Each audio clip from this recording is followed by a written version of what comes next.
This is going to be a little bit of a rant. If you're not into rants, just stop watching. So, I've been seeing something happen more often now than I've ever seen it happen before, and it really gets on my last nerve, and hopefully after watching this some of you will agree with me, and if you don't, that's not my problem, but it's definitely your problem. So, listen up.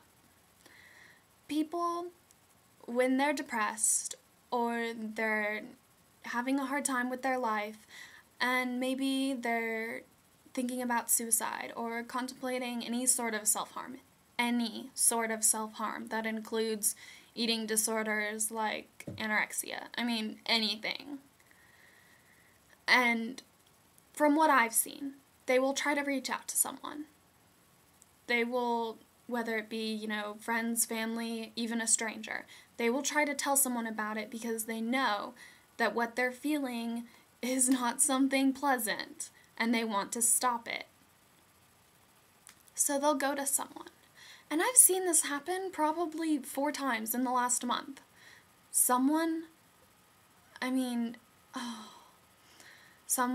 will tell a story about someone walking up to them and being like, I have a problem, can I talk to you? And they'll tell them that maybe they're having thoughts about suicide.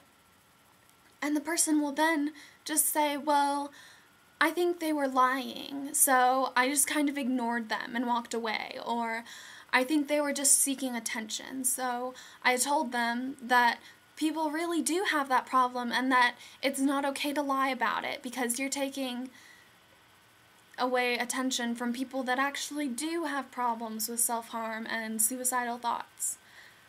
And so they ignore those people. And I just don't understand, because really, how can you know? You cannot possibly get into their head and determine whether or not they're having those types of thoughts. You really can't. I don't care. You're not magic. You can't get into someone's head and tell me if they're suicidal. You can't get into my head and tell me I'm suicidal. You can't even get into my cat's head and determine if it's suicidal. You just can't do that.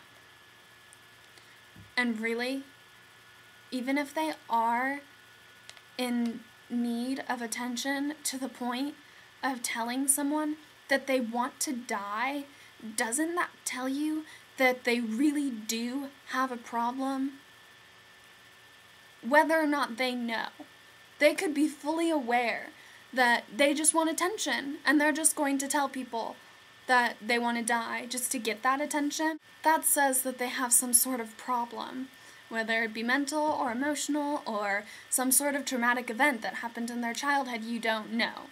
And really, isn't it so much safer to treat them like they do have a problem than ignore them and risk them dying? Do you understand that? That you ignoring them could mean the death of someone. I don't care if it's the annoying kid in your class that does nothing but crack stupid jokes and get on your very last nerve. I don't care if you like that person. I don't care if you hate that person. I don't care if that person stole your boyfriend or your girlfriend. I don't care. That is a human life. You need to be doing what you can to help them if they reach out to you. Or even if they don't. If you see something wrong, you should at least try. But some people just blow it off as people seeking attention. And I just don't understand, because that's probably the most idiotic thing I have ever heard. To ignore someone that says they're going to kill themselves. And just blow it off as, oh well, they're always doing stuff for attention. So this must be another one of their things that they do for any sort of attention. Really?